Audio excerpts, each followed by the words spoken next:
नमस्कार दोस्तों, स्वागत है आपका मेरे इस चैनल में।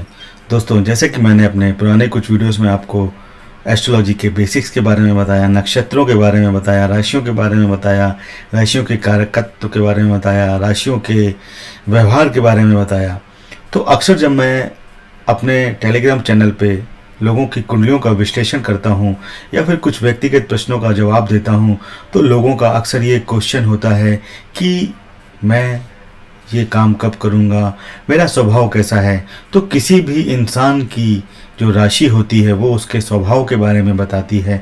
वो चर है, वो अचर है, वो द्यु स्वभाव राशि है, वो वायु तत्व राशि है, वो अग्नि तत्व राशि है या फिर वो पृथ्वी तत्व राशि है।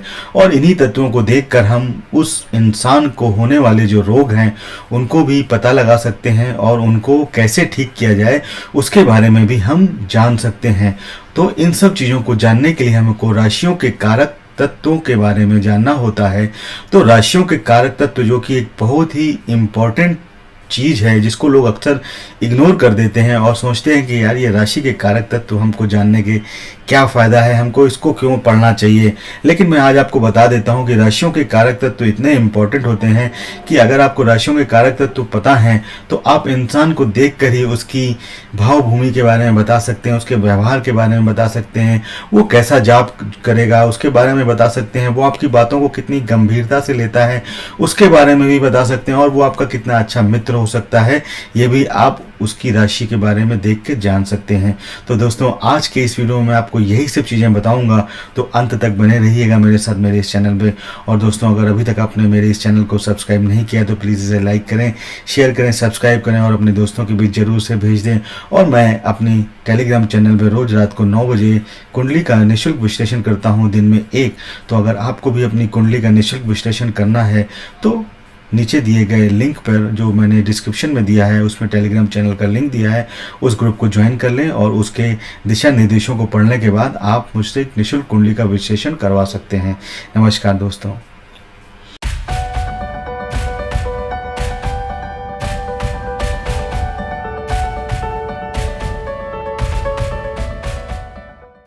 तो राशियों का कारक तत्व शुरुआत करते हैं।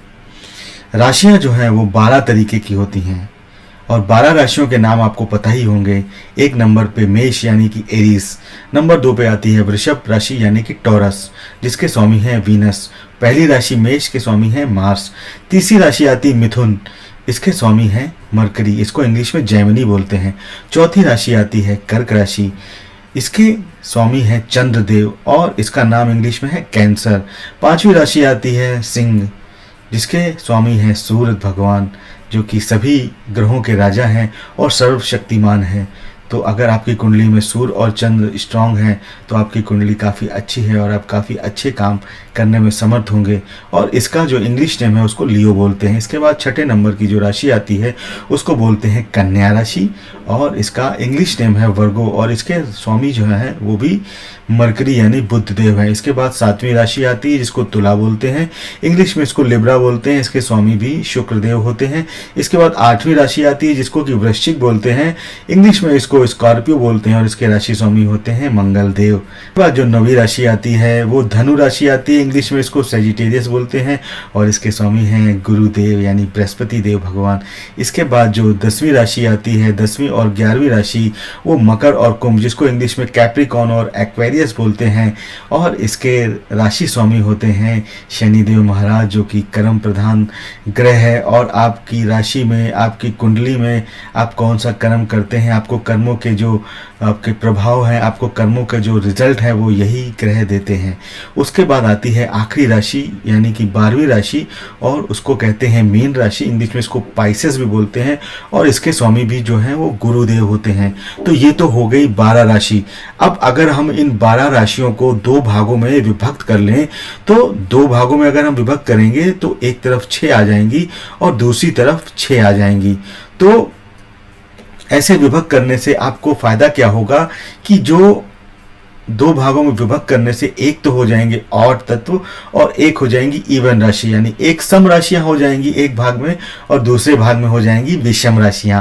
तो सम राशियां और विषम राशियों को विभक्त करने का एक काफी बड़ा कारण है। तो जब हम देखेंगे कि सम राशि और विषम राशि को क्यों विभक्त किया गया है, तो उससे हमें उनके बिहेवियर के बारे में पता चलेगा और उनकी स्वभाव के बारे में पता चलेगा, जो मैं अपनी अगली स्लाइड में बताता हूं।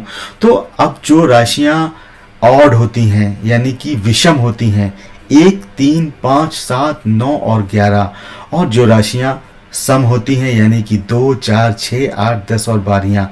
तो जो विषम राशियां होती हैं 1 से शुरू होती हैं, आप इसको ऐसे याद रखिएगा कि 1 नंबर के स्वामी होते हैं मंगल देव और 5 नंबर के स्वामी होते हैं सूर्य देव। ये दोनों ही क्रूर ग्रह हैं, ये दोनों ही हार्श हैं और ये दोनों ही पुरुष प्रधान हैं। तो जो 1, 3, 5, 7, 9 और 11 हो गए वो पुरुष स्वभाव की राशियां हैं, थोड़ी हार्श होती हैं, इनकी आवाज़ में थोड़ी सी कटुता होती है, थोड़ा सा पुरुषत्व लिए हुए राशियां होती हैं। इसके अलावा जो 2, 4, 6, 8, 10 और 12 होती हैं, इनमें थोड़ा स्थिर तत्व की प्रधानता होती है। ये स्थिर तत्व राशियां हैं, काफ़ी सौम्य होती हैं, आपसे बात करने में इनकी वाणी मीठी होती है, हार्श नहीं होती है। जैसे कि इसमें आपको उसके बाद पता चला है कि 1 नंबर यानी मार्स, 3 नंबर यानी मरकरी, मरकरी को हम डुअल नेचर भी बोलते हैं। इसके बाद सन आता है 5 में भी इसके बाद आता है 7 वीनस जो कि लिब्रा तुला राशि के स्वामी हैं, ये भी बैलेंस होते हैं। इसके बाद गुरु जो आते हैं वो भी डुअल नेचर राशियां हैं। इसके बाद सैटर्न आते हैं 11, वो भी हार्श होते हैं। और जो इस तरफ जो सम राशियां हैं उसमें 2 नंबर पे आते हैं शुक्रदेव की राशि वीनस, 4 नंबर पे आती है चंद्रदेव की राशि मून कर्क, और 6 नंबर पे आते हैं मरकरी जो कि द्विस्वभाव राशि है। इसके बाद 8 नंबर यानी कि वृश्चिक मार्स, ये भी थोड़े से सौम्य होते हैं अपनी मेष राशि की तुलना में। इसके बाद 10वें नंबर की राशि आती है शनिदेव की।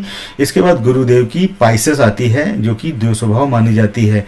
अब जो पुरुषत्व लिए हुए होते हैं या फिर ऑड साइन वाले होते हैं, वो जो उसमें से ज़्यादातर प्लेनेट होते हैं वो पुरुषत्व लिए हुए होते हैं और अपने अंदर एक गंभीरता होती है, उनके अंदर किसी भी चीज़ को काम करने का एग्रेशन होता है और उनके अंदर थोड़ी सी क्रूरता होती है, थोड़ी सी जल्दबाजी वो लोग अक्सर दिखाते हैं। और जो राशियां दूसरी यानी कि सम राशियां होती हैं वो थोड़ी सी स्थितत्व को लिए हुए होती हैं और वो थोड़ी से सौम्य होते हैं और जेंटल होते हैं और ये किसी काम को करने में थोड़ी सी स्वाद इनके स्वभाव के बाद इनकी बारी आती है बिहेवियर की। तो इनको बिहेवियर में विभक्त करने के लिए 3 तरीके का बिहेवियर होता है, एक चर, एक अचर और एक द्विव स्वभाव। तो चर राशि वाले क्या होते हैं, वो किसी भी काम को जल्दी करना चाहते हैं, एक स्थान पर टिकते नहीं हैं। और जो अचर होते हैं वो किसी भी काम को धीरे धीरे करना चाहते हैं और एक जगह पर अगर जड़ के बैठ गए तो फिर वहाँ से उनको हिलाने वाला कोई नहीं। जैसे बोला जाता है ना कि अंगद का पैर है, एक बार जम गया तो उठने वाला नहीं। इसके बाद आती हैं द्विस्वभाव राशियाँ जो कि कभी तो चर होती हैं और कभी अचर होती हैं। इनका स्वभाव कभी तो सौम्य होता है, कभी हार्श होता है, कभी ये लोग एक स्थान पर ही टिके रहते हैं और कभी एक स्थान पर टिकते भी नहीं हैं। तो अगर हम इनको याद रखना चाहते हैं तो कैसे याद करेंगे, 12 राशियां हैं, 12 राशियां हैं और 3 स्वभाव हैं। तो 12/3 अगर हम करेंगे तो 4 आएगा। तो अब 1 नंबर को अगर हम चर राशि मान लेते हैं तो 1 में अगर हम 3 जोड़ते हैं तो 4 नंबर आता है, 4 में 3 जोड़ते हैं तो 7 नंबर आता है, 7 में 3 जोड़ते हैं तो 10 नंबर आता है।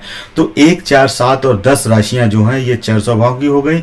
इसके बाद 2 नंबर में अगर हम 3 जोड़ेंगे तो 5 आएगा, 5 में 3 जोड़ेंगे तो 8, इसी तरीके से 11 आएगा। तो ये 2, 5, 8 और 11 की जो राशियां होती हैं ये अचर स्वभाव की होती हैं। ये एक जगह पर टिकती नहीं, एक जगह पर ही इनका ये अगर किसी जगह पर बैठ गई तो वहीं पर ही टिक कर बैठती हैं और अपने किसी भी काम को धीरे धीरे से करना इनको पसंद होता है। इसके बाद आते हैं 3 नंबर से शुरू करेंगे। 3 में अगर 3 जोड़ेंगे तो 6 आएगा, 6 में 3 जोड़ेंगे तो 9 आएगा, 9 में 3 जोड़ेंगे तो 12 आएगा। इस तरीके से 3, 6, 9 और 12 की जो राशियां होती हैं वो द्विस्वभाव होती हैं। इसके बाद आ जाएगी बात राशियों के तत्वों के बारे में।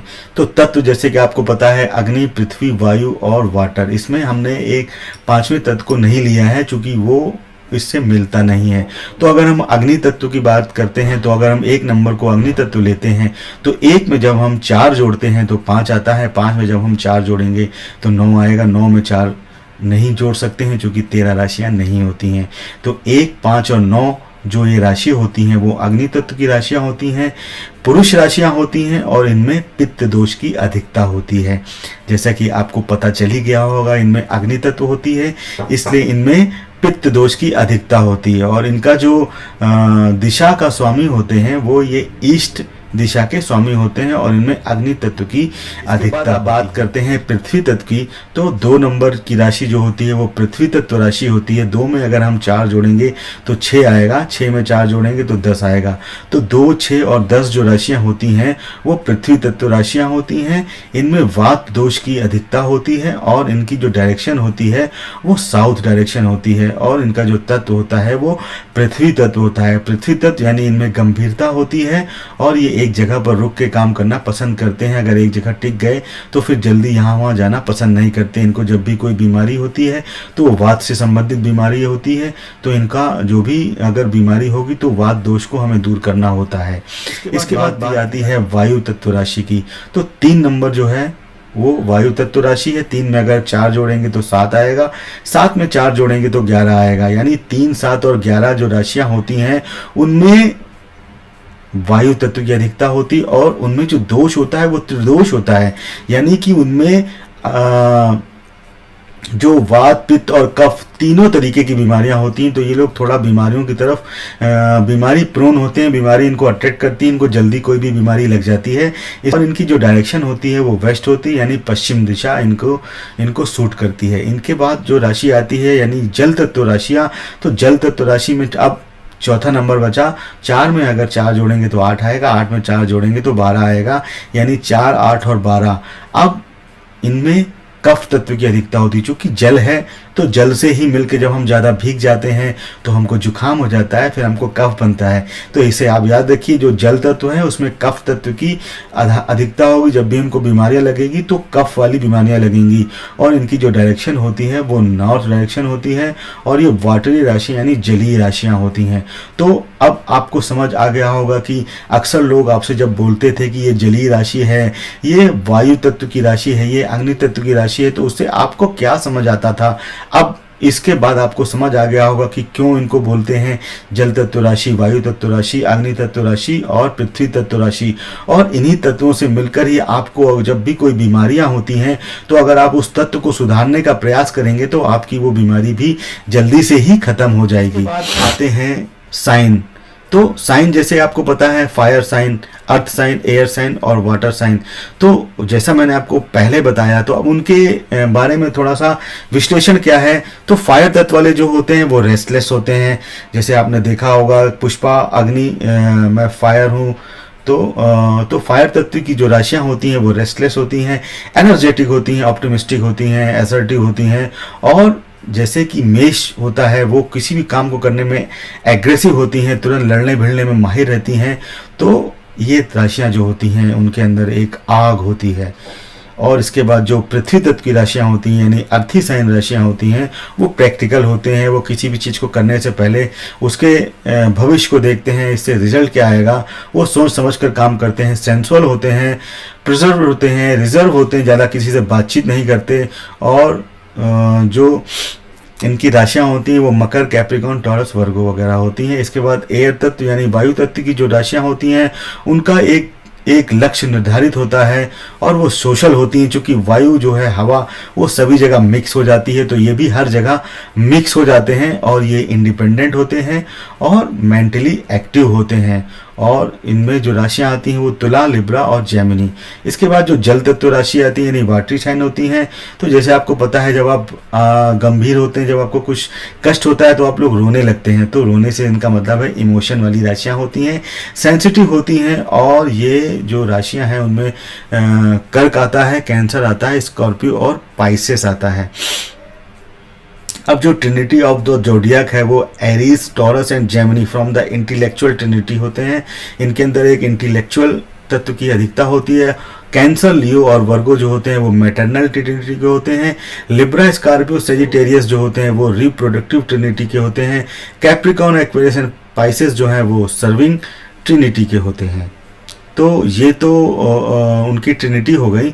इसके बाद जो होते हैं फॉर्म ऑफ साइंस होते हैं, जैसे चतुष्पाद हो गए, द्विपाद हो गए और कीटपाद हो गए। तो कौन कौन से राशियां होती हैं?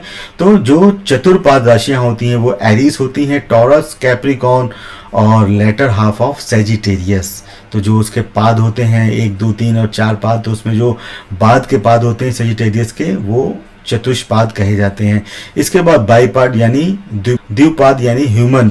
तो इनको कौन कौन सी राशियां आती हैं? जेमिनी, वर्गो, लिब्रा और first half of Sagittarius and Aquarius.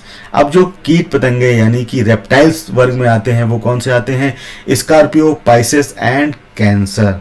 तो ये तो इनके साइन का जो आपको विश्लेषण हुआ, जो इनको साइन दिए गए हैं वो किस बेसिस पे दिए गए हैं, उनका बेसिस मैंने आपको बताया कि चतुष्पाद, द्विपाद और कीटपाद, ये 3 तरीके के इनके जो लक्षण होते हैं उसमें उनको बांटा जाता है।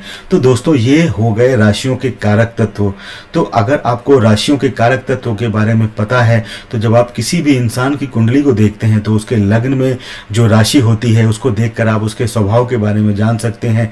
अगर वो पुरुष तत्व राशि है तो उसके स्वभाव में एग्रेशन होगा, अगर वो स्त्री तत्व की राशि है तो उसके स्वभाव में थोड़ी सौम्यता होगी, और अगर वो द्वि स्वभाव राशि है तो वो कभी तो गुस्सा करेगा, कभी शांत होगा, कभी झगड़ा करेगा, कभी प्यार भी करेगा। और इनके अंदर जो एग्रेशन है वो भी आप समझ सकते हैं कि आपको उनको कौन सा काम देना है, उनको एग्रेशन वाला काम देना है। जैसे मेष राशि को सेना पुलिस का कोई भी काम देना होता है तो हम दे सकते हैं। इसके अलावा जब आप दूसरे भावों में भी राशियों को देखते हैं, जैसे आपके धन भाव यानी द्वितीय भाव में कौन सी राशि है, अगर वो जल तत्व राशि है, पृथ्वी तत्व राशि है, वायु तत्व राशि है या चर राशि, अचर राशि, तो अगर चर राशि है तो आपका पैसा रुकेगा नहीं, अगर अचर राशि है तो आपका पैसा रुकेगा। इस तरीके से देखकर भी आप अपने किसी भी भाव में जो राशि होती है उसको देखकर उस भाव के बारे में अच्छे से जान सकते हैं कि आपका स्वभाव, उस भाव का स्वभाव कैसा रहेगा और आपको वो कैसे उससे लाभ लेना है, कैसे आपको उसको ठीक करना है। तो ये राशियों के कारक तत्व जो हैं वो काफ़ी ही इम्पॉर्टेंट होते हैं किसी भी कुंडली को देखते समय और अपने स्वभाव को जानते समय।